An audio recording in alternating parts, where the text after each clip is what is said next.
বড় ভাই ঠিকই বলেছে মা, বনের হিংস্র বাঘকে বিশ্বাস করা যায়, তারপর নূপুর আর রাজিনকে বিশ্বাস করা যায় না। তোমার চোখের সামনে ওরা আমার কি অবস্থা করলো সেটা তুমি দেখোনি মা? তার উপর বড় ভাই ওদের জন্য গুলি খেয়ে রক্ত ঝরালো। এত কিছু দেখার পর তুমি চুপ থাকতে বলবে মা? ভাইজান, আমি কালই বিয়েটা করতে চাই, রাঙার সন্দেহটা সঠিক করতে চাই। ইনফ্যাক্ট রাঙাই আমাকে পথটা দেখিয়ে দিয়েছে। রাঙা তোরে পথ দেখাইছে? রাঙা তোরে কেমনে পথ দেখাইল? বাদ দে তো বাবা, অনেক হয়েছে। এসব ঝামেলায় জড়িয়ে তোর যদি অনেক বড় ক্ষতি হয়ে যায়, আমারই ভুল হয়েছে তোকে এসব ঝামেলার মধ্যে জড়ানো। বাদ দে বাবা।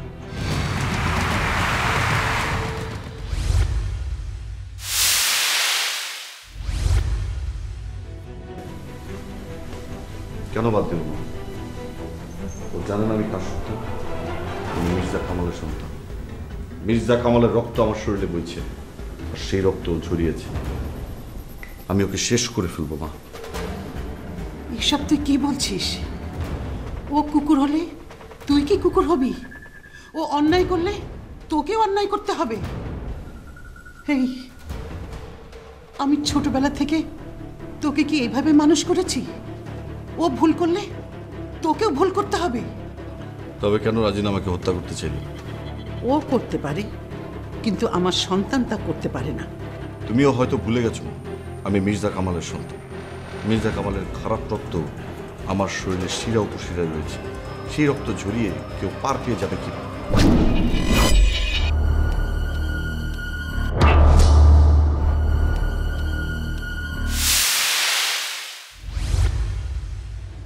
বিকন, এসব তুই কি বলছিস বাবা? তোর কথা শুনে আমার ভয় করছে। তোর মধ্যে আমি মির্জা কামালের ছায়া দেখতে পাচ্ছি। সন্তান তার বাবার মতো হবে, তার ভিতরে তার ছায়া দেখতে পাবে, এটাই তো স্বাভাবিক, তাই না মা? না, স্বাভাবিক না। মির্জা কামাল একজন খুনি, আর আমি সন্তানদের মধ্যে সেই খুনিকে আবার নতুন করে দেখতে চাই না। তুই রাজিনকে কিছুই করবি না।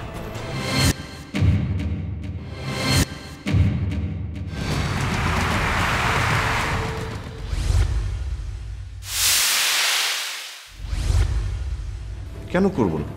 তোমার রক্ত বলে? বিকন, এসব তুই কি বলছিস? হ্যাঁ, ঠিক বলেছি। রাজনীতির সাথে আমি কোনো কম্প্রোমাইজে যাবো না। আর আমি ভুলে যাব রাজনীতি তোমার ভাইয়ের সন্তান। এই কারণেই ভুলে যাব, কারণ মির্জা কামালের সন্তান। মির্জা কামালের রক্ত আমার শরীরে বইছে, আর মির্জা কামালের গায়ে যারা আঘাত করে, মির্জা কামাল তাদেরকে ছেড়ে দেন, আমিও ছাড়বো না।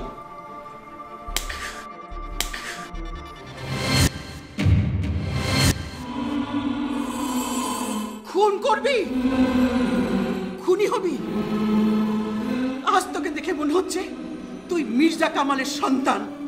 মির্জা কামালের রক্ত তোর মধ্যে কথা বলছে। ছি, তোকে দেখে আমার ঘৃণা হচ্ছে বিকন, ঘৃণা হচ্ছে। ছি ছি ছি।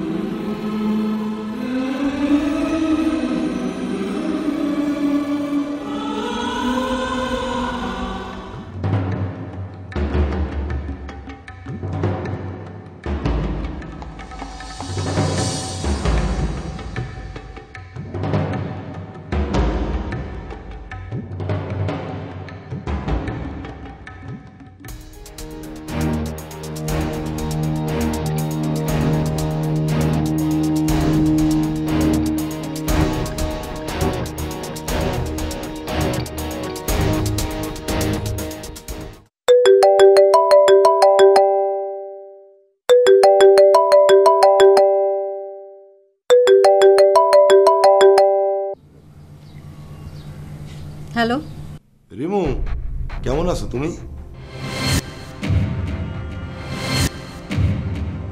আমি কেমন আছি সেটা জেনে কি করবে?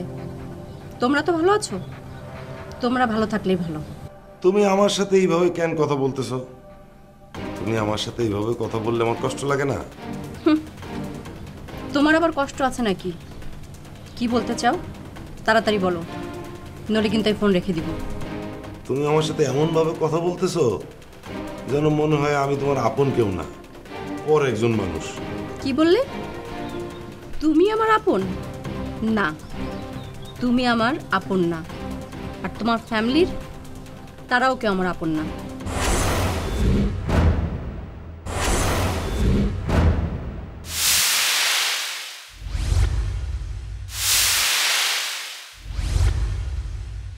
রিমু, আমার তো কোনো দোষ নাই, তুমি বিশ্বাস করো। আমি তো তোমার নিয়ে অনেক ভালোভাবে থাকতে চাইছিলাম, কিন্তু ওই যে রাজিন আর নূপুর, ওই দুইটাই তো তোমার সহ্য করতে পারে না। কে রাজিন নূপুর আর তুমি কে? শোনো, অন্যদের কথা কেন বলছো তুমি? আচ্ছা ঠিক আছে, যেটা হয়েছে সেটা তো হয়েছেই। এখন তুমি চলে আসো বউ, আমার একার বুদ্ধিতে আর কিছু হইতেছে না, আমি একা পারতেছি না। না, আমি ওই বাড়িতে আর ফিরে যাব না। ওই বাড়ি একটা নরক। তুমি তোমার ভাই, মা আর নূপুরকে নিয়ে থাকো। রিমু, তুমি জানো না যে এইখানে কি ক্রাইসিস চলতেছে? এই মুহূর্তে যদি কিছু করতে না পারি তাইলে কিন্তু সব শেষ। আরে মা যে কোনো সময়ে রাজিনার নূপুরের বিয়া দিয়ে দিব। ভালো তো, রাজিনের আর নূপুরের বিয়ে হোক, ওরা ভালো থাকুক, তোমরাও ভালো থাকো। খবরদার, আমাকে আর ফোন দেবে না। আর সম্পত্তি তো 3 ভাগের 2 ভাগ রাজিনের হইব, আমাকে কিছুই থাকবো না, আমরা ফাঁকা।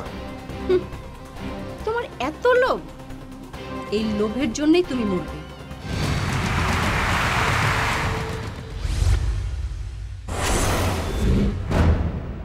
ও, আমার একারই লোভ তাই না? সম্পত্তির জন্য তুমি আমারে কুবুদ্ধি দাও নাই? কি বললে? আমি লোভী? সম্পত্তির জন্য আমি তোমাকে কুবুদ্ধি দিই? আরে না না, রাইগা যাইও না, কথার পিঠে কথা বলছি আর কি। ওই যে মাঝে মধ্যে তুমি আমার যে বুদ্ধি পরামর্শ দিতা, সেইটা বলছি।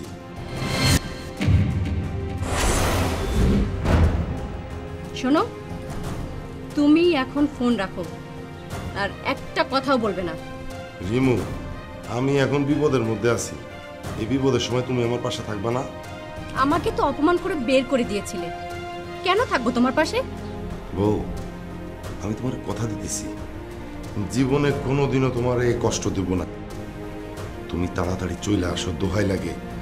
বললাম না, মা যে কোনো সময় ওগো বিয়া দিয়ে দিব। তুমি বুঝতেছো যে কি ঘটনা ঘটতে যাইতেছে? বড় ভাই, তুমি কার সঙ্গে কথা বলছো? তোগো জন্য কি আমার জীবন থেকে সব কিছু মুছে যাইব? কার সঙ্গে কথা বলছো সেটা জানা আমার খুব জরুরি। রাজিন, তোরা যেটা শুরু করছস না, আমি কিন্তু আর সহ্য করতে পারতাছি না। তোরা সবাই মিলে তো আমার জীবনের অর্ধেক শেষ করছস, এখন যে বাকি অর্ধেক আছে তুই শেষ করে দে। কই ফোনটা দাও তো, দাও। এই, তুমি কি লাইনে আসো? হ্যাঁ। আচ্ছা, দেখ কোন শত্রুর লগে আমি কথা কইতেছি, দেখ নে।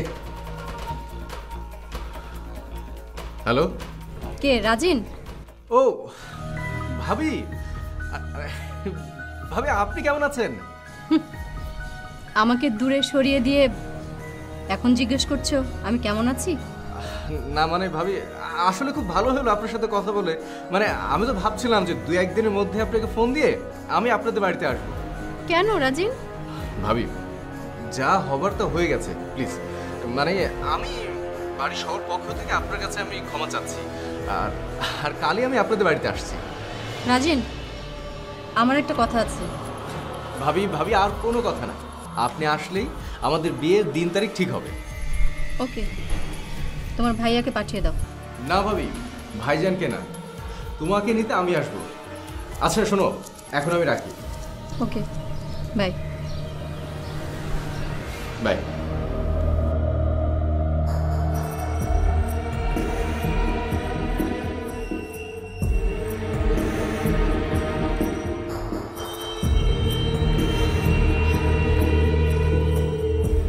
নাও। দেখছস না যে আমি কি খারাপ মানুষ? দেখছস? রাগ রাগ করো না তো, চলো, মা ডাকছে তোমাকে, আসো আসো।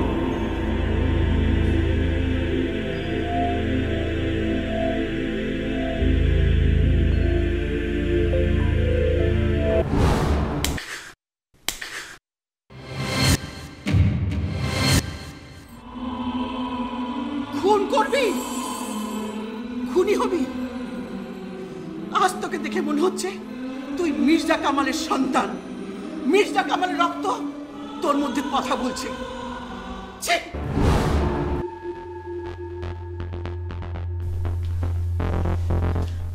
বিকন ভাই, বসবো?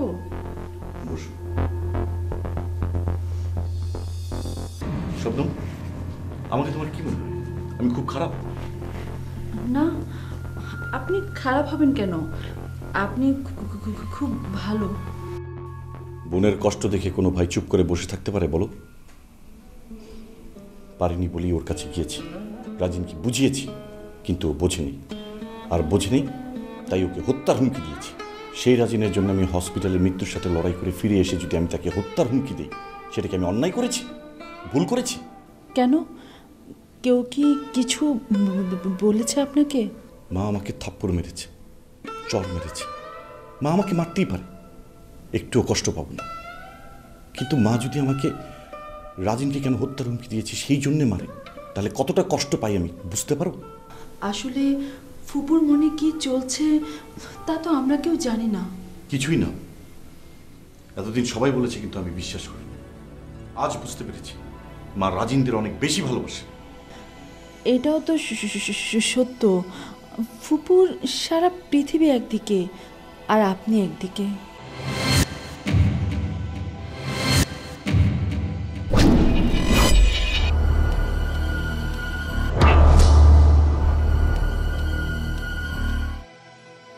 এটা একদমই তোমার মিথ্যে ধারণা। মা আমাকে নয়, রাজিনকে বেশি ভালোবাসে। আর সেই কারণেই তো রাজিনকে হত্যা করতে চাই বলে মা আমার গালে চর মেরেছে। আমি যতটুকু ফুপুকে চিনি, আমার সব সময় মনে হয়েছে ফুপু আপনাকে সবচেয়ে বেশি ভালোবাসে। বিকন ভাই, ফুপু হয়তো আপনার এই অবস্থা দেখে ভয় পেয়েছে। কিসের ভয়? এই যে আপনি এতদিন হাসপাতালে ছিলেন, তাই হয়তো ফুপু ভয় পেয়েছে আপনি যাতে নতুন করে কোনো বিপদে না জড়ান, তাই হয়তো আপনাকে সরিয়ে দিতে চাইছে। তাই বলে এভাবে সরে কেউ না? শোন, যে খেলা রাজিন আগে শুরু করেছে তা আগে শেষ হবে, তারপর শুরু, তার আগে। বড় ভাই, বড় মা নাকি তোমার গায়ে হাত তুলেছে। আমার নিজেকে খুব ছোট মনে হচ্ছে, নিজের কাছে খুব খারাপ লাগছে। আজকে আমার কারণে তোমাকে মার খেতে হলো। তোর কারণে কেন? এর মধ্যে তুই আসলি কেন? অবশ্যই সবকিছু আমার কারণে হয়েছে। আমার কারণে তো তুমি রাজিনের সাথে জড়িয়েছো ঝামেলায়, না হলে কি আজকে এই অবস্থা হতো বলো?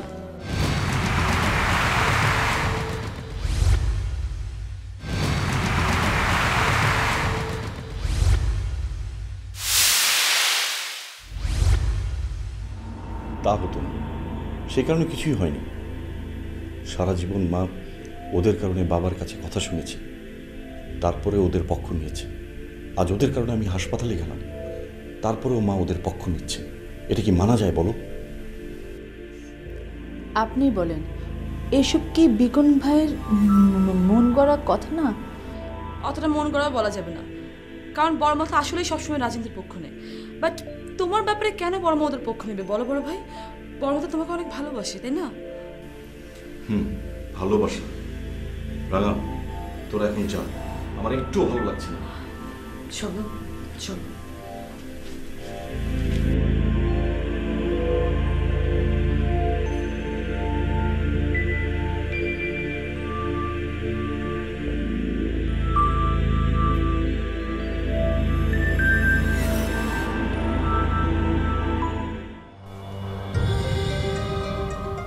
কেমন আছো নুপুর?